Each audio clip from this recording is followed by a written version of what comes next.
When I look at things and I see that, we have over a dozen elementary schools that are less than 5% reading proficient, when I see that 68% of the elementary schools are on our F list, so bottom 5% performing in the state, what I see is we need to take drastic change to turn this district around.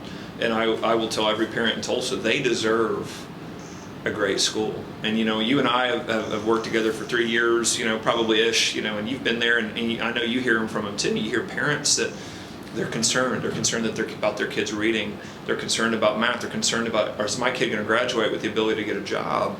And when I look at the biggest district in the state and I see those results and have those conversations with parents, this has been allowed to go on way too long without drastic action being taken for change. And so what I would tell parents is, I'm going to do everything in my power to give your kids a better education. And for me, as the state superintendent, I look at my responsibilities, and you look at the biggest school in the state that has incredible potential. You get to talk to so many great teachers, so many parents that are very engaged with their kids, and you go, this could be an incredible district. This could be a district that people are flocking to. And instead you see people leaving, you see teachers leaving in these huge numbers. It's unacceptable. Tulsans deserve better. But most importantly, the kids deserve better. And so what I would tell them is, I'm going to do whatever I can to improve their child's education. I'm going to do whatever it takes to make sure that every child has an opportunity to be successful. And right now, that is not happening in Tulsa Public Schools. So I'm going to always advocate for them to have those options. That's very important to me, that those parents get to decide. And again, what you've seen here is a district, because of poor leadership, that the district itself has not been able to be successful. That's not the fault of the teachers. That's surely not the fault of the kids.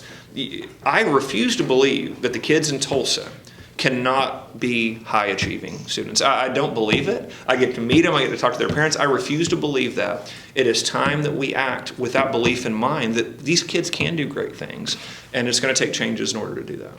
The voters across the state of Oklahoma, including Tulsa County, elected me to ensure that their kids have a great education. They elected me to make sure that I'm a good steward of taxpayer dollars and hold schools accountable for those dollars. That is a responsibility I take incredibly seriously. I take it incredibly seriously because the voters entrusted me. And I take it incredibly seriously as a parent of kids that believe every one of my kids, I want them to get the best education possible. And I know all the parents of Tulsa want the same. So for me, I'm going to look at the powers that have been entrusted to me by voters, and in the state constitution, do all that I can for every single child in the state of Oklahoma. And when we're looking at Tulsa Public Schools, you're looking at a district and district leadership that's failed their kids. And so I'm going to ensure that these kids have a better education. So I'm going to do all in my power to ensure that they have that opportunity.